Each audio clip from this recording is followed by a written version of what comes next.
Hemos leído este texto del Salmo no para que podáis ahora aplicar el último versículo, en paz me acostaré y asimismo dormiré, sino porque los dos versículos anteriores creo que son una versión veterotestamentaria del texto que nos toca hoy en la epístola a los Efesios, capítulo 5, el versículo 19.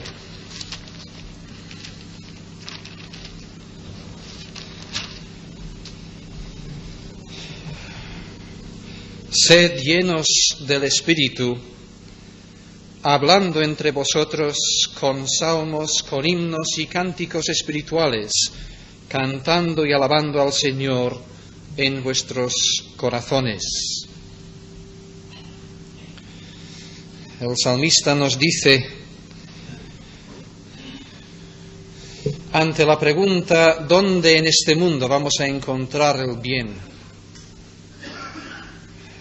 ¿Dónde podemos encontrar una situación que nos vaya a alegrar el corazón, en contraste con las muchas tristezas y pruebas que tenemos que pasar? Su respuesta es la siguiente: alza sobre nosotros, oh Dios, la luz de tu rostro. Tú diste alegría a mi corazón, mayor que la de ellos cuando abundaba su grano y su mosto. En ambos textos encontramos tres cosas en común. La comparación con el vino, el Señor mismo como el que plenamente nos puede satisfacer en contraste con el vino, y la alegría y el canto que son consecuencia de este encuentro y esta experiencia de Dios. Hace 2 semanas mirábamos este texto, Efesios 5, versículo 18, que nos habla de la plenitud del Espíritu Santo en contraste con la embriaguez. Y varias personas a continuación me han venido con la pregunta, ¿cómo puedo saber si soy lleno del Espíritu Santo o no? Yo creo que un examen de todo lo que hemos visto en el contexto de este versículo sería necesario para dar una respuesta completa a esta pregunta, porque es una respuesta múltiple, me parece. Tendríamos que decir muchas cosas. Lo que sí que es claro es que difícilmente nos conocemos a nosotros mismos, difícilmente podemos profundizar para conocer las etapas, los niveles más profundos que hay dentro de nosotros. Por lo tanto, si intentamos mirar dentro de nosotros a ver si el Espíritu Santo me está llenando en cada parte, no creo que vaya a ser un ejercicio muy fructífero, porque sencillamente no nos conocemos así. Pero por otro lado, también hay ciertas cosas bien obvias. Si estamos aferrados a ciertos pecados, a ciertas actitudes malas, en cuanto a nuestros familiares, en cuanto a nuestros hermanos en la fe, es obvio que no estamos llenos del Espíritu Santo. Las dos cosas no pueden convivir.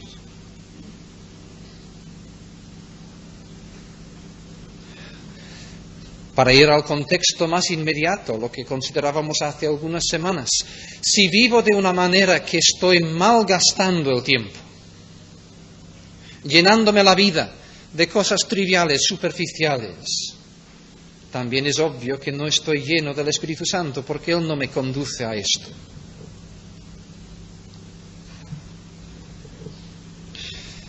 Hay ciertas cosas que no haremos. Si somos llenos del Espíritu Santo, porque estas cosas no pueden caber en la misma vida con el Espíritu Santo en su plenitud. Pero estas son respuestas un tanto negativas.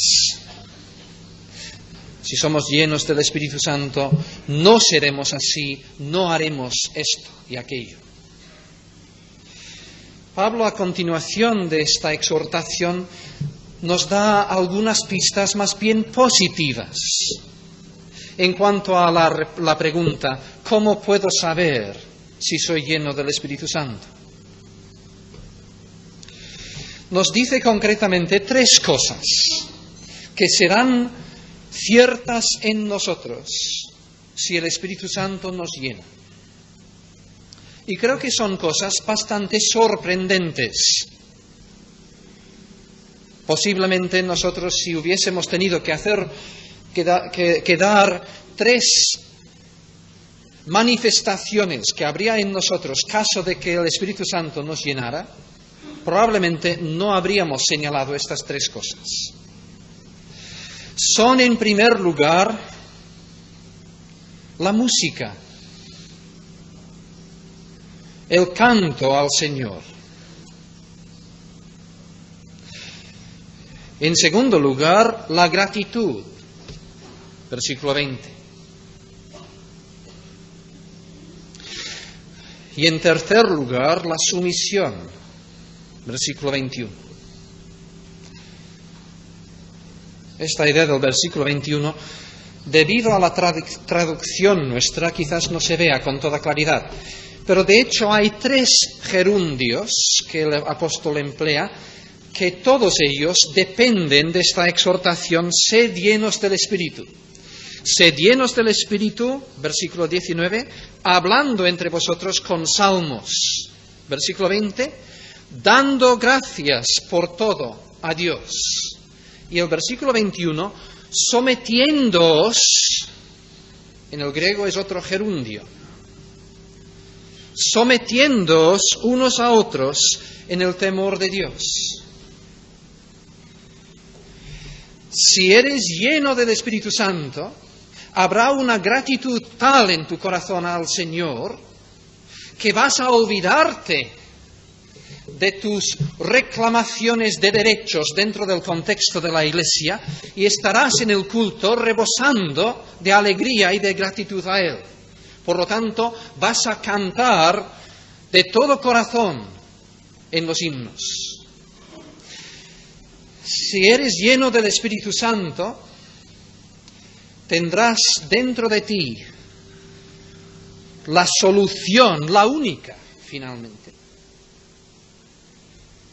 a todos los problemas relacionales con tus hermanos en la fe y con tus familiares.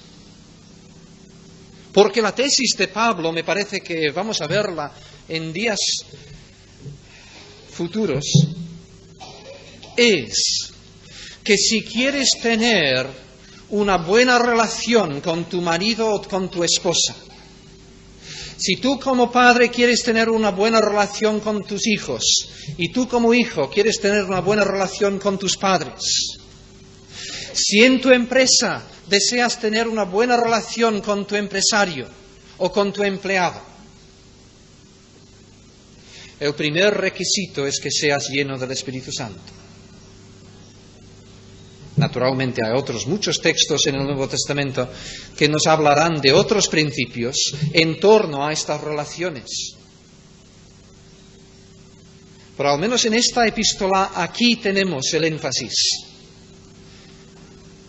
Y notemos, por favor, y esto lo tendremos que repetir en varias ocasiones en estas semanas próximas, que no debemos poner el carro delante del caballo. No es que debamos cantar con el fin de ser llenos del Espíritu Santo, sino que debemos ser llenos del Espíritu Santo con el fin de cantar.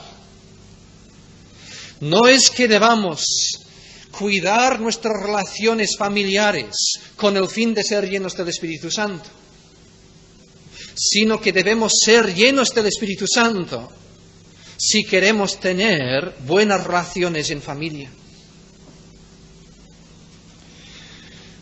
Y os propongo que, de hecho, el apóstol Pablo es enormemente práctico aquí. Nosotros solemos pensar en la plenitud del Espíritu Santo como en algo que nos vaya a transportar directitos a la presencia de Dios solamente.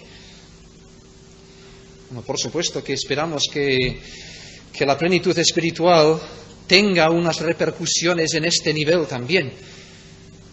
Pero también el apóstol nos indica que la plenitud espiritual tendrá unas repercusiones en áreas muy cotidianas de nuestra experiencia, en niveles muy humanos.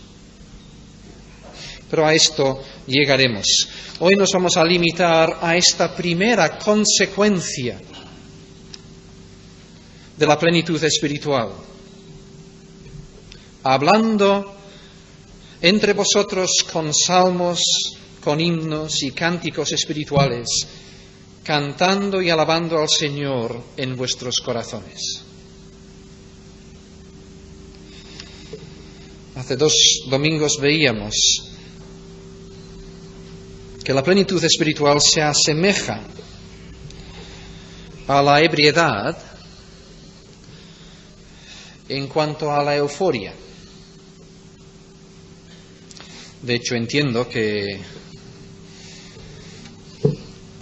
la cosa es muy diferente. Pablo pone el contraste con la embriaguez precisamente porque, además de tener un paralelismo aquí, hay un gran contraste aquí. Empezando con el hecho de que el vino es depresivo, mientras el espíritu es un estimulante. Y no quiero hablar con falta de respeto del Espíritu Santo de Dios, es mucho más que esto. Pero nos estimula. El vino tiene ciertos efectos en nosotros porque distorsiona la realidad interior nuestra, porque apaga ciertas partes nuestras. El Espíritu tiene un efecto dentro de nosotros porque nos aviva, porque nos despierta. Bien, podríamos dedicar todo un culto a señalar los contrastes que podría haber entre el efecto del vino y el efecto del Espíritu Santo en nosotros. Pero esto sí, tanto el Salmo 4, como Hechos 2, como Efesios 5, nos indican que hay un paralelismo también entre el efecto del vino y el efecto del Espíritu Santo en su plenitud, en nuestra experiencia. El salmista dice: tú me has llenado de una alegría tal que es mucho más grande que cuando los hombres van detrás del mosto. Pero allí hay un paralelo. Si el hombre busca, ¿qué es lo que busca en el vino? Pues olvidarse de sus penas, o positivamente encontrar una alegría.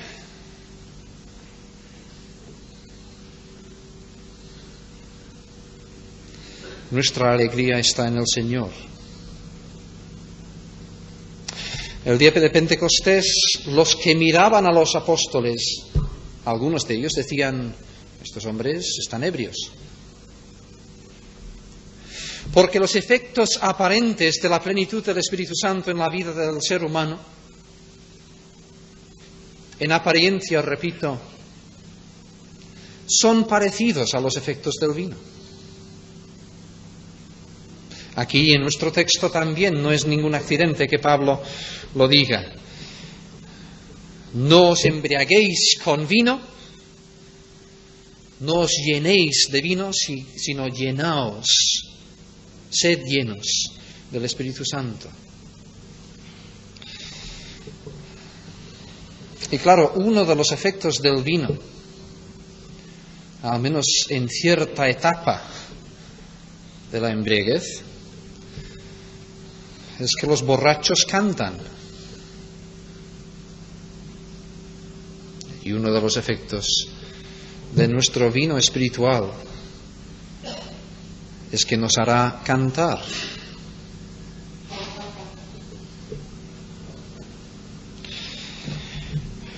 No es por nada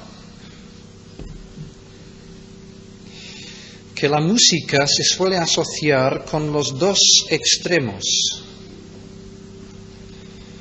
de nuestra personalidad o nuestra experiencia humana. La música se da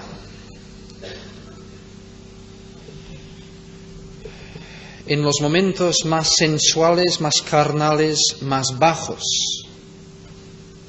de la vida, desde un criterio bíblico, cristiano. Y la música se da en los momentos más sublimes, más elevados, más espirituales. La música es uno de los dones más hermosos que tenemos de parte de Dios. La tragedia de la música es que generalmente está puesta al servicio de estos apetitos carnales y bajos. Pero uno de los efectos que debemos esperar en todo aquel que cree en el Señor Jesucristo, que recibe el Espíritu Santo y que es lleno del Espíritu Santo, uno de los efectos más normales que debemos esperar encontrar en esta persona es que habrá un cántico nuevo en ella. Puso luego en mi boca cántico nuevo, dice el salmista en el Salmo 40, después de una experiencia gloriosa de liberación de parte del Señor. Y cada nueva experiencia nuestra de Dios, de la liberación de Dios en nuestra vida, de la plenitud de Dios, cada nueva experiencia exige una nueva expresión musical de alabanza a Él. Y no es ningún accidente si hacéis un estudio de la historia de la Iglesia. Veréis que los grandes momentos de composición musical, de himnos, de salmos, de cánticos espirituales, siempre ha llegado a remolque de grandes momentos de avivamiento espiritual. La música cristiana es algo que brota de una experiencia cristiana.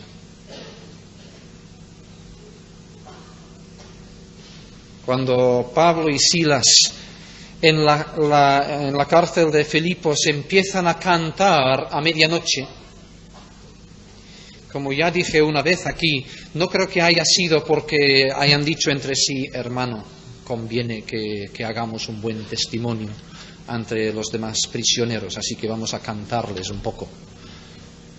Es algo que les salió del corazón, porque deducimos, en aquellos momentos eran llenos del Espíritu Santo de Dios.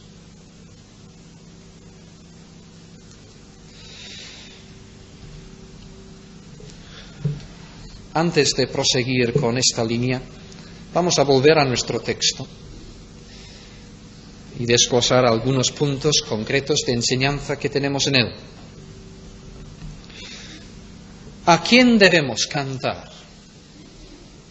¿A quién cantaremos cuando somos llenos del Espíritu Santo? La respuesta es doble. Dice el texto, en primer lugar, hablando entre vosotros con salmos, con himnos y cánticos espirituales. Cantaremos los unos a los otros.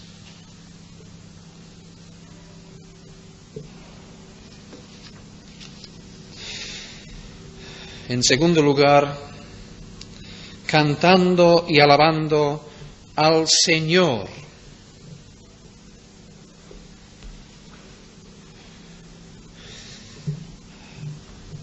una de las evidencias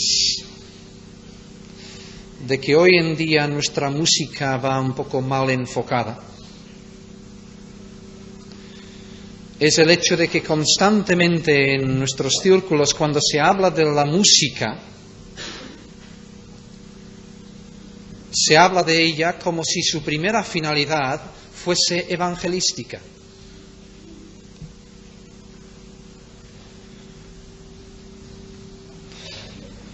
No es que yo esté diciendo que la música no deba tener una finalidad evangelística.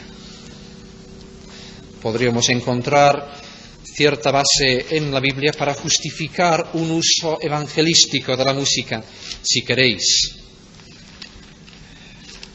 En Romanos capítulo 15, Pablo cita del Antiguo Testamento diciendo: yo te confesaré entre los gentiles y cantaré a tu nombre. Aunque yo no sé si un buen estudio de estas frases nos llevarían exactamente a las mismas ideas que hoy solemos escuchar.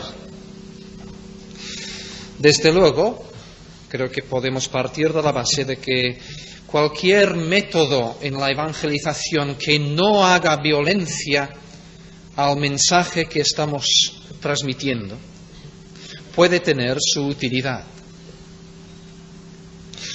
Pero lo que sí que quiero decir aquí a base de nuestro versículo es que el énfasis en cuanto a la música en la Biblia no está sobre la evangelización. Puede tener una utilidad. Y ojalá tuviese una utilidad evangelística, debido a que nuestra música nos brota de tal manera del corazón y es una alabanza tal a nuestro Señor, que tal y como ocurrió en tiempos del cautiverio, la gente nos venga diciendo: cantadnos las canciones de Sión. Esto sí que sería un auténtico testimonio cantado. Pero las prioridades bíblicas son otras. Supremamente Dios nos ha dado esta capacidad musical con el fin de ayudarnos, por cuanto muchas veces desearíamos poder superar nuestras pobres palabras como respuesta ante Él, ante su gracia, ante las grandes cosas que ha hecho por nosotros. Y decir las cosas no nos llena suficientemente. Necesitamos algo más y la música nos ayuda aquí. La primera prioridad, por lo tanto, en cuanto a la música en el creyente, tiene que ver con la alabanza y la adoración a Dios. Pero en segundo lugar, según nuestro texto y según otros del Nuevo Testamento, la música tiene una gran finalidad en cuanto a la exhortación fraternal.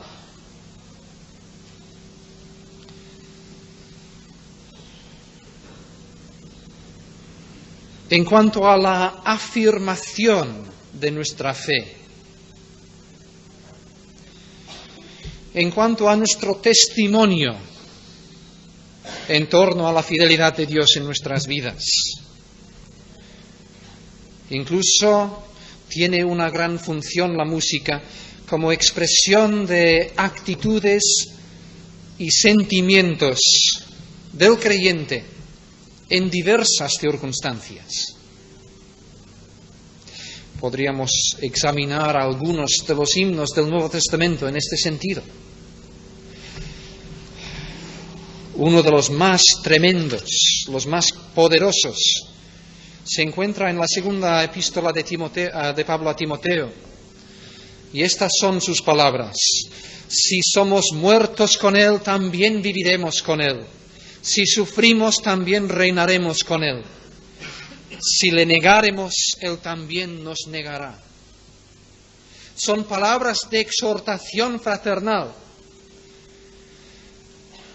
Es un himno compuesto en medio de la persecución bajo Nerón, Y seguramente que más de un creyente cantaba este mismo himno en la arena cuando moría por Cristo. Exhortación a la fidelidad. Si somos muertos con Él, también viviremos con Él. ¿Quién hay de nosotros que pueda cantar un himno así? Si pasamos a la primera epístola a Timoteo, descubrimos otro tipo de himno, que es casi un credo, una afirmación de nuestras doctrinas, de nuestra fe. Dios fue manifestado en carne, justificado en el Espíritu, visto de los ángeles, predicado a los gentiles, creído en el mundo, recibido arriba en gloria. La música tiene mucha función dentro del ámbito de la Iglesia. Podríamos dar otros muchos ejemplos, pero primordialmente cantamos los unos a los otros para exhortarnos, edificarnos, animarnos en la fe, y cantamos al Señor para rendirle culto. ¿Y cómo hemos de cantar? Es curioso que nuestro texto diga hablando entre vosotros con salmos, himnos y cánticos espirituales. Y con esta palabra hablando, que nosotros normalmente utilizamos en contraste con cantar, el apóstol nos está indicando que tiene que haber en nuestra música cristiana una comunicación.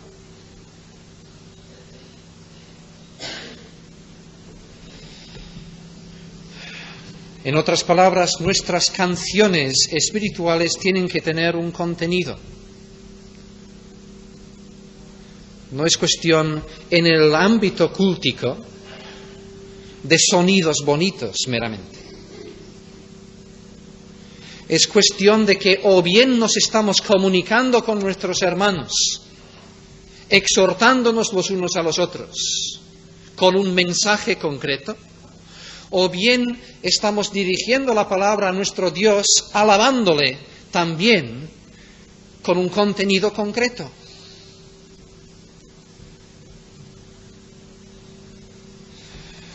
Cuando hablamos de la música como consecuencia de la plenitud espiritual, no estamos hablando de una especie de euforia antiintelectual en nuestra música.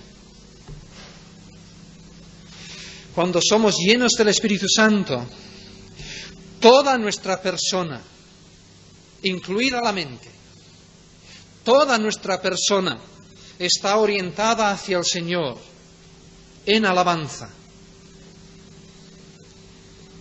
Hay un mensaje. Hace algunos domingos por la tarde comentábamos aquel texto de 1 Corintios capítulo 14, versículo 15, que empieza diciendo: oraré en el Espíritu y oraré con el entendimiento. Y veíamos que en el contexto no quiere decir que haya dos maneras legítimas de orar, que a veces oramos en el Espíritu y otras veces oramos con el entendimiento. Si se lee esta frase en el contexto, se ve que el apóstol está diciendo que siempre debe haber ambas cosas en nuestra oración. Debemos orar al Señor tanto en espíritu como con el entendimiento. Y luego añade en la segunda parte del versículo: cantaré al Señor en el espíritu y con el entendimiento. Las dos cosas tienen que estar allí siempre. Es malo un himno que no tenga contenido, y es malo un himno que, teniendo muchísimo contenido, es cantado sin espíritu. Las dos cosas. Luego el apóstol nos indica diferentes tipos de música. No quiero abundar mucho en este punto. En primer lugar, porque los mismos comentaristas no están del todo seguros en cuanto a la interpretación de estas palabras. Salmos, himnos, cánticos espirituales. Salmos, literalmente canciones cantadas con arpa, pero que seguramente ya en tiempos de Pablo era una referencia a los salmos del Antiguo Testamento o canciones nuevas que tuviesen esta forma de salmos. ¿Qué forma es? Pues es una forma muchas veces muy larga.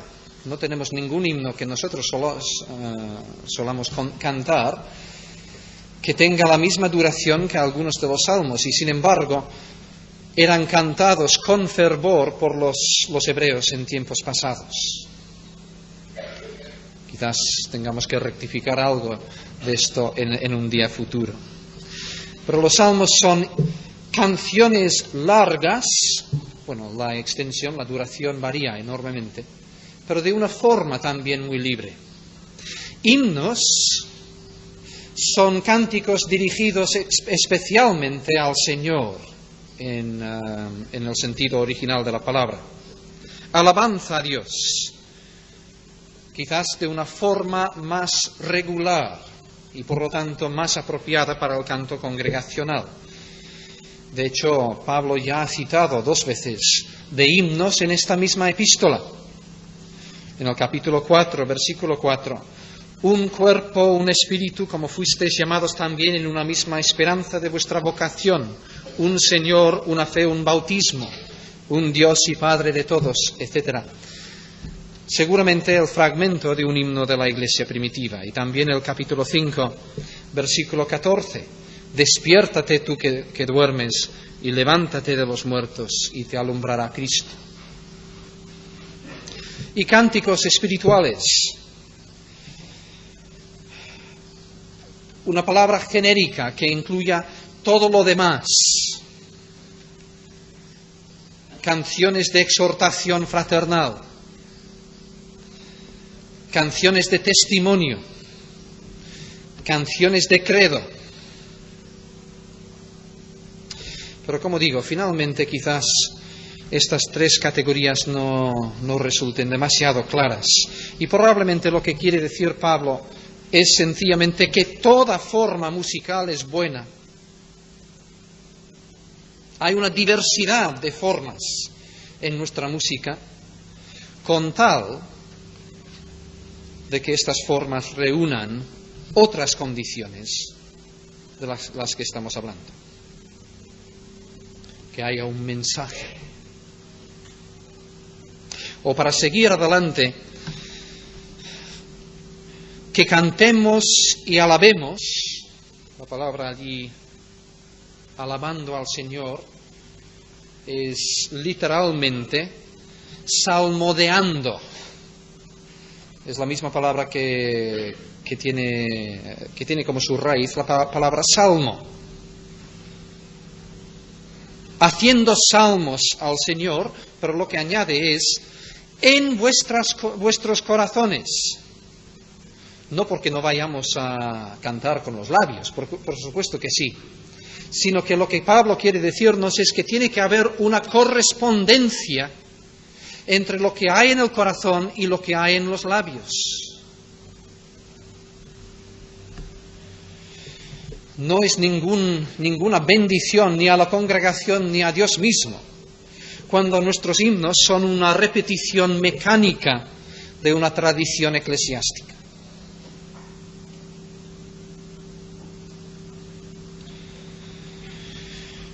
Cantar himnos por rutina, cantar himnos sin pensar lo que estamos cantando, y más que pensar, sentir, identificarnos, poner todo lo que somos a tono con lo que estamos cantando. No cantar así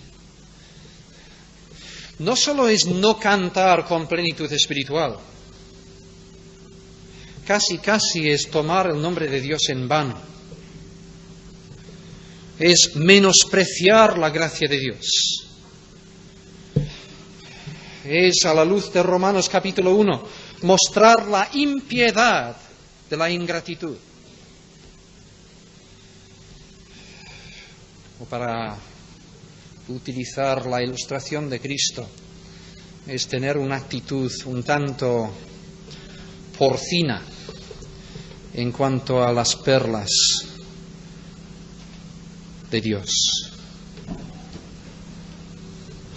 Así que hemos de cantar con nuestros corazones, además de con nuestros labios.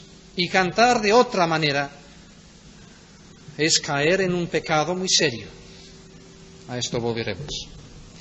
Pero también, a la luz de todo lo que hemos visto, hemos de cantar como consecuencia de una realidad espiritual.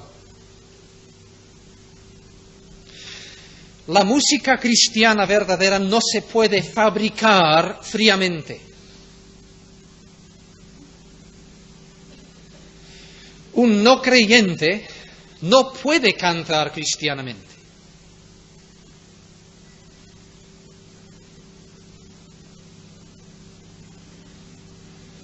Yo no sé si entendemos esto.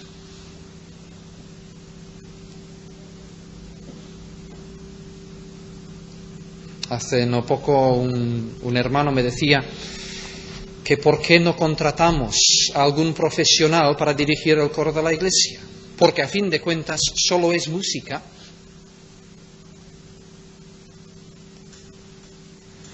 Yo creo que a la luz de nuestro texto, esto es no comprender la música en el contexto de la iglesia.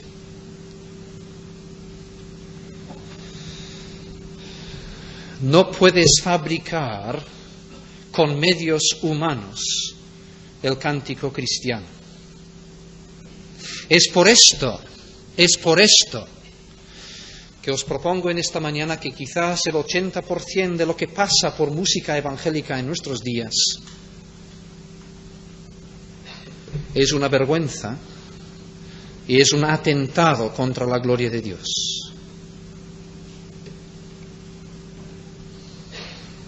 Y esto se puede referir a nuestros himnos en el culto.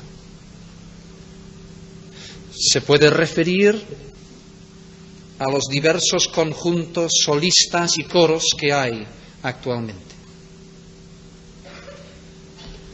O bien cantamos como consecuencia de una realidad espiritual en nuestras vidas, de una manera que este cántico brota para la gloria de Dios. O bien caemos en serios errores. Os propongo, hermanos, que hay 3 clases de música con las que nos encontramos en las iglesias evangélicas de hoy.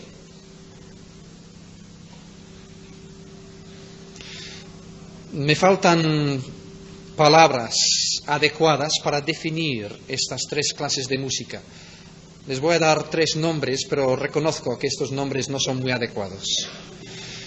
La música religiosa, la música mundana y la música espiritual.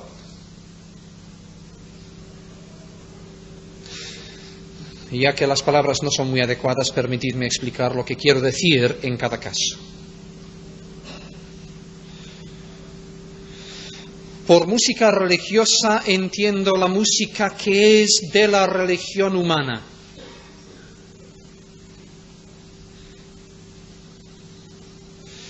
Esta música normalmente, en el pasado, era una respuesta verdadera a una experiencia vital de Dios. Lo que entiendo por música espiritual. Pero ahora se canta más bien por rutina, sin sentirla, y se vuelve música de culto religioso. La música mundana muchas veces es una reacción, sobre todo de parte de los jóvenes, ante la moribundez de la música religiosa. El joven se cansa de un aburrimiento en la parte que llamamos culto de nuestros cultos. Se aburre con nuestra forma religiosa de cantar y por lo tanto busca alternativas.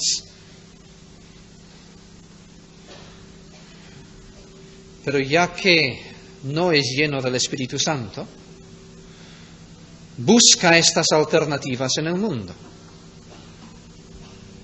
y procura transportar desde el mundo los logros musicales de la impiedad. Y ninguna de estas formas de música glorifica a Dios. La música de la religión aburre, adormece, ni comunica, ni expresa convicción, ni edifica. Es una rutina vana que practicamos antes de llegar a la predicación. La música del mundo nos distrae de las cosas de Dios. Muchas veces pone la atención en lo humano, en los protagonismos humanos. Cada vez que ha salido el tema de la música en debate con los jóvenes o con quien sea, yo he tenido la tendencia de afirmar que las formas musicales en sí son neutrales. A base de esto que ya es un tópico, que sabemos que en nuestro himnario, en concreto, hay muchos himnos con música que antes se cantaba en las salas de cabaret, pero que en un momento determinado algunos pusieron letra cristiana y ahora cantamos estos himnos como si fuese música religiosa.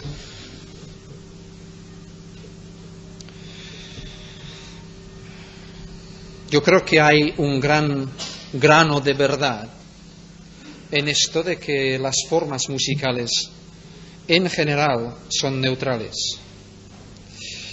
Pero me inclino cada vez más a pensar que esta no es toda la historia.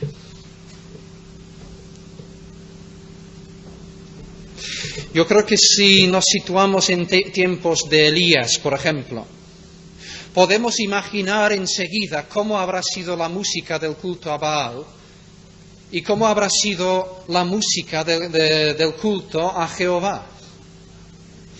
Y que estas dos formas musicales no eran exactamente iguales. En la música al culto a Baal habrá habido algo de frenético, de estridente, de disonante, una música fortísima, muchísima marcha, ciertamente, demasiada.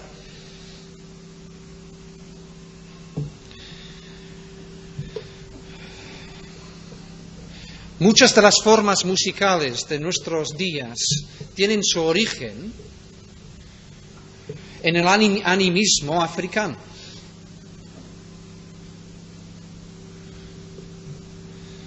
Y digo, si bien partimos de la base de que las formas musicales en sí pueden ser neutrales, yo creo que tenemos que matizar esta afirmación diciendo mucho ojo. Creo que hay músicas que difícilmente son compatibles con la gloria a Dios, con la alabanza a Dios. Pero volviendo a nuestro tema, creo que tantas veces vemos este mismo patrón o síndrome. La iglesia cristiana con el tiempo cae en la rutina, en el tradicionalismo. La música que antes era espiritual se vuelve religiosa nomás. Los jóvenes reaccionan contra esto, y con mucha razón, y quieren importar formas mundanas de música. Luego los miembros veteranos de la Iglesia se escandalizan y dicen: ¡qué horror! Esta música dentro de la casa de Dios. Y no comprenden que los jóvenes no irían detrás de cisternas rotas si no hubiesen visto las cisternas ya vacías que hay en la iglesia. Y hermanos, os digo que tanto la música religiosa como la música mundana son formas de carnalidad. Y supongo que a grosso modo en esta mañana nos dividimos en esta congregación en dos bandas. Los que vemos muy claramente la carnalidad de la música religiosa y no vemos la del mundo. Y los que vemos con mucha claridad la carnalidad de la música mundana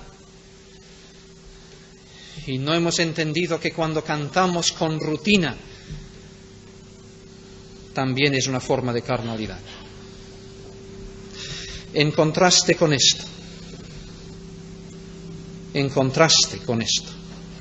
el apóstol nos da la pista de cómo tiene que ser la música verdadera en el contexto cristiano.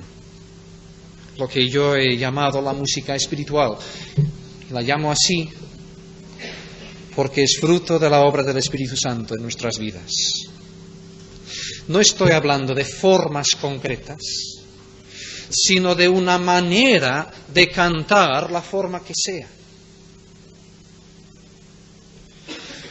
Cantar cuando el corazón rebosa de gratitud al Señor, cuando la mente ha meditado en las grandes verdades del Evangelio, cuando toda la persona desea elevarse a Dios en alabanza y comunicarse con los hermanos en exhortación y ánimo. Y entonces creo que vamos a descubrir dos cosas. Descubriremos, por un lado, el valor espiritual verdadero de algunos de los grandes himnos clásicos de la Iglesia que hemos estado cantando quizás durante tiempo con un criterio religioso. Y desearemos crear nuevas expresiones musicales que den cauce a nuestra alabanza y nuestra gratitud a Dios, que seguramente participarán en algo del idioma musical de nuestros días. Pero creo que estamos, al decir esto, muy lejos de aferrarnos a unas formas clásicas solo porque es la tradición de la Iglesia, o a importar formas contemporáneas solo para ser nuevos. Hermanos, el Espíritu Santo es un espíritu de gozo. Quizás por mi manera de ser, esto no lo comunique demasiado, suficientemente. El Espíritu Santo es un espíritu de gozo. ¿Recordáis la lista del fruto del Espíritu? En Gálatas capítulo 5. Y después de haber dicho que el fruto del Espíritu es amor, que quizás sea su característica más fundamental, enseguida Pablo añade gozo. El gozo del Señor es mi fortaleza. Regocijaos, dice Pablo a los filipenses. Y otra vez os digo, regocijaos. ¿Por qué? Porque el Espíritu del Señor que mora en nosotros es un espíritu de gozo. Ahora sabemos perfectamente que este espíritu de gozo nos es dado en medio de diversas tribulaciones y pruebas. Y sería de hecho toda una aberración de parte del apóstol si dirigiéndose a los filipenses les dijera regocijaos, cuando de hecho lo único que hay en su perspectiva es toda una serie de persecuciones, tribulaciones, enfermedades, sufrimientos. Pero Pablo puede hablarles en estos términos porque él mismo da fe, da testimonio en el mismo contexto de cómo el Señor le ha fortalecido a él en medio de sus problemas y sus adversidades, y que por lo tanto tiene la convicción de que el Señor es capaz de hacerlo en la vida de los filipenses. Por eso puede decirles, regocijaos, poned la mirada en el Señor, reconoced que el Espíritu que está en vosotros es un espíritu de gozo, regocijaos. La música es la forma más hermosa que tenemos de expresar el gozo del Señor y muchos otros sentimientos también.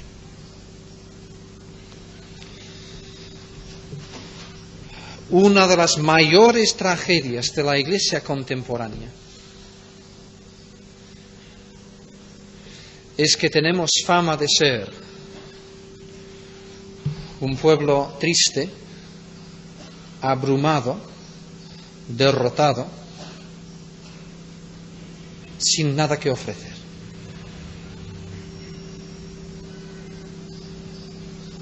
Y esto a veces se refleja en nuestros himnos.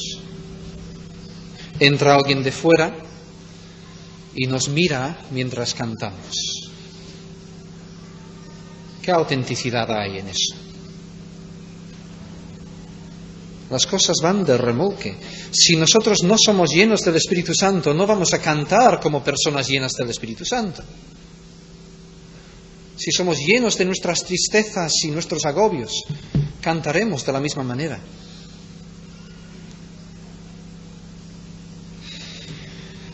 Y la tragedia es esta. Es doble. En primer lugar, hemos perdido una parte de nuestra herencia. Dios desea que el gozo del Señor sea nuestra porción y que esto se manifieste en nuestra manera de cantar. Pero también, ¿os habéis fijado en que el mundo añora la música?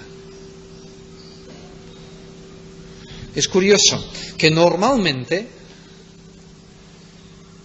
la persona de fuera no canta. Claro que hay personas que sí, pero hablo en términos generales. Vivimos en un mundo que la gente no va por la calle cantando precisamente, porque es una sociedad abrumada, con pocos motivos de cantar. Y sin embargo, paradójicamente, el mundo de hoy gasta fortunas increíbles en escuchar música, porque hay una añoranza de la música. Hermanos, nosotros tenemos el privilegio de tener el secreto de la música. Y hemos de recuperar lo que tenían los judíos en tiempos del exilio, cuando los babilonios decían: por favor, cantadnos de vuestras canciones. Porque en esas canciones había una autenticidad musical, una autenticidad de gozo, de alegría, de celebración, además de seriedad y de adoración. Cantadnos, decían. Y nosotros, en cambio, tenemos que ir a buscar prestadas las músicas del mundo con el fin de animarnos un poco. Esto es trágico y la raíz no está en la música. La raíz del problema está en nuestra falta de plenitud espiritual.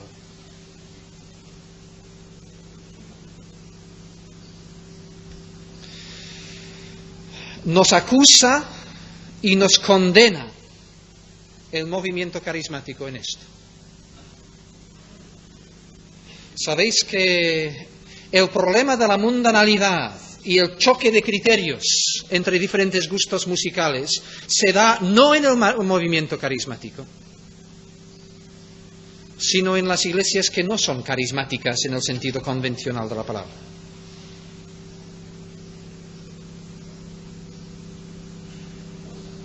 En cambio, en las iglesias caracterizadas por el movimiento carismático, hay muchas cosas que hemos de decir acerca de estas iglesias y que hemos dicho en estas semanas pasadas.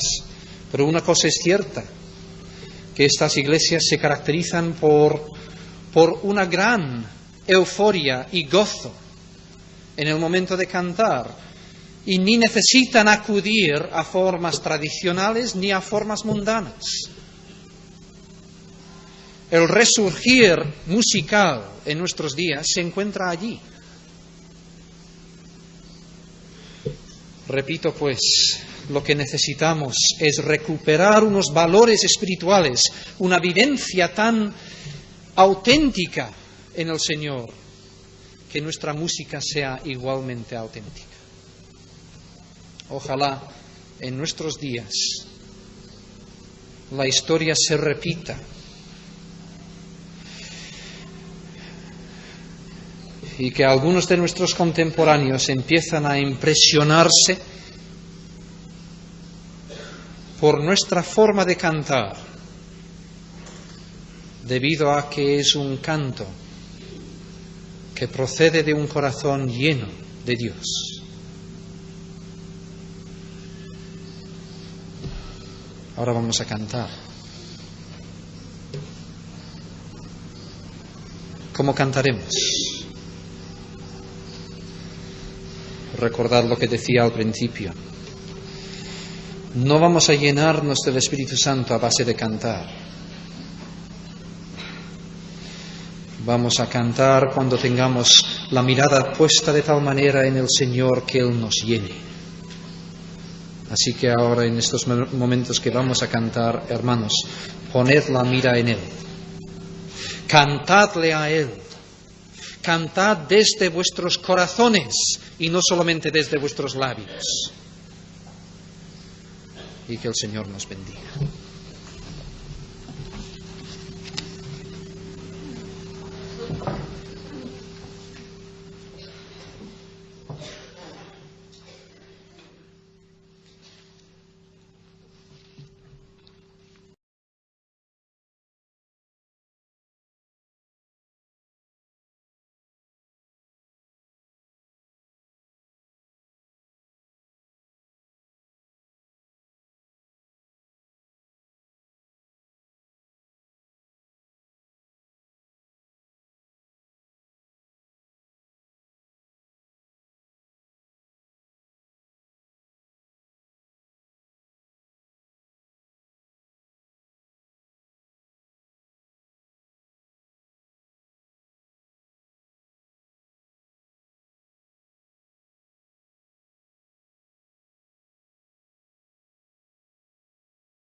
De tus reclamaciones de derechos dentro del contexto de la Iglesia y estarás en el culto rebosando de alegría y de gratitud a Él. Por lo tanto, vas a cantar de todo corazón en los himnos. Si eres lleno del Espíritu Santo, tendrás dentro de ti la solución, la única, finalmente, a todos los problemas relacionales con tus hermanos en la fe y con tus familiares. Porque la tesis de Pablo, me parece que vamos a verla en días futuros, es que si quieres tener una buena relación con tu marido o con tu esposa, si tú como padre quieres tener una buena relación con tus hijos y tú como hijo quieres tener una buena relación con tus padres, si en tu empresa deseas tener una buena relación con tu empresario o con tu empleado, el primer requisito es que seas lleno del Espíritu Santo. Naturalmente hay otros muchos textos en el Nuevo Testamento que nos hablarán de otros principios en torno a estas relaciones. Pero al menos en esta epístola aquí tenemos el énfasis. Y notemos, por favor, y esto lo tendremos que repetir en varias ocasiones en estas semanas próximas, que no debemos poner el carro delante del caballo. No es que debamos cantar con el fin de ser llenos del Espíritu Santo, sino que debemos ser llenos del Espíritu Santo con el fin de cantar. Nos dice concretamente 3 cosas que serán ciertas en nosotros si el Espíritu Santo nos llena. Y creo que son cosas bastante sorprendentes. Posiblemente nosotros, si hubiésemos tenido que dar 3 manifestaciones que habría en nosotros caso de que el Espíritu Santo nos llenara, probablemente no habríamos señalado estas 3 cosas. Son, en primer lugar, la música, el canto al Señor. En segundo lugar, la gratitud, versículo 20. Y en tercer lugar, la sumisión, versículo 21. Esta idea del versículo 21, debido a la traducción nuestra, quizás no se vea con toda claridad. Pero de hecho hay 3 gerundios que el apóstol emplea, que todos ellos dependen de esta exhortación: sed llenos del Espíritu. Sed llenos del Espíritu, versículo 19, hablando entre vosotros con salmos. Versículo 20, dando gracias por todo a Dios. Y el versículo 21, sometiéndoos, en el griego es otro gerundio, sometiéndoos unos a otros en el temor de Dios. Si eres lleno del Espíritu Santo, habrá una gratitud tal en tu corazón al Señor que vas a olvidarte. No creo que vaya a ser un ejercicio muy fructífero, porque sencillamente no nos conocemos así.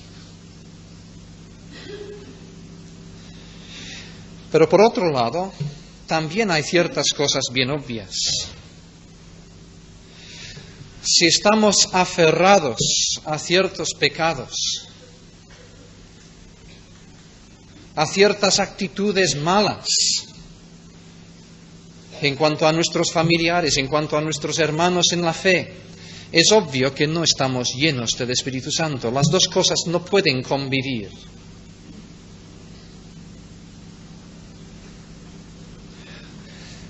Para ir al contexto más inmediato, lo que considerábamos hace algunas semanas, si vivo de una manera que estoy malgastando el tiempo, llenándome la vida de cosas triviales, superficiales, también es obvio que no estoy lleno del Espíritu Santo, porque Él no me conduce a esto.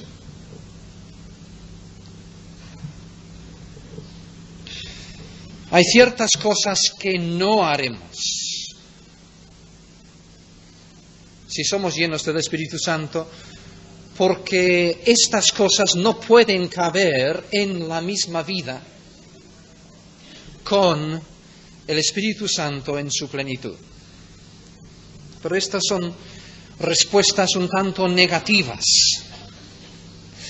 Si somos llenos del Espíritu Santo, no seremos así, no haremos esto y aquello. Pablo, a continuación de esta exhortación, nos da algunas pistas más bien positivas en cuanto a la pregunta: ¿cómo puedo saber si soy lleno del Espíritu Santo? En ambos textos encontramos 3 cosas en común. La comparación con el vino, el Señor mismo como el que plenamente nos puede satisfacer en contraste con el vino,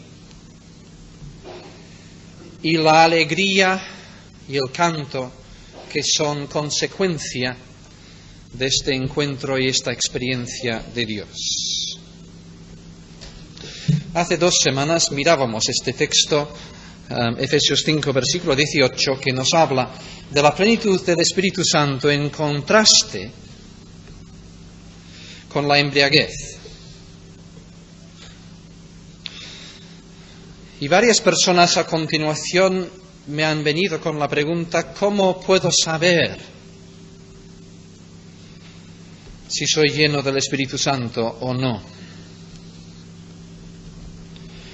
Yo creo que un examen de todo lo que hemos visto en el contexto de este versículo sería necesario para dar una respuesta completa a esta pregunta, porque es una respuesta múltiple, me parece. Tendríamos que decir muchas cosas. Lo que sí que es claro es que difícilmente nos conocemos a nosotros mismos. Difícilmente podemos profundizar para conocer las etapas, los niveles más profundos que hay dentro de nosotros. Por lo tanto, si intentamos mirar dentro de nosotros a ver si el Espíritu Santo me está llenando en cada parte,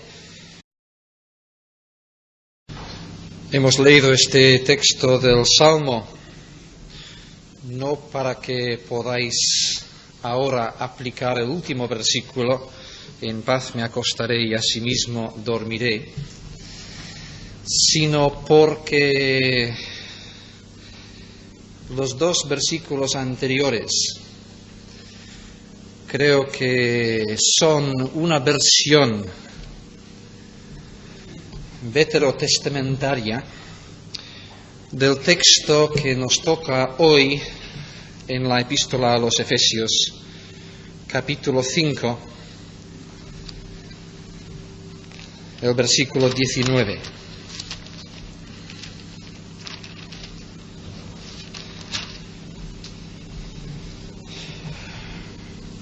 Sed llenos del Espíritu, hablando entre vosotros con salmos, con himnos y cánticos espirituales, cantando y alabando al Señor en vuestros corazones. El salmista nos dice, ante la pregunta ¿dónde en este mundo vamos a encontrar el bien? ¿Dónde podemos encontrar una situación que nos vaya a alegrar el corazón, en contraste con las muchas tristezas y pruebas que tenemos que pasar? Su respuesta es la siguiente: alza sobre nosotros, oh Dios, la luz de tu rostro. Tú diste alegría a mi corazón, mayor que la de ellos cuando abundaba su grano y su mosto.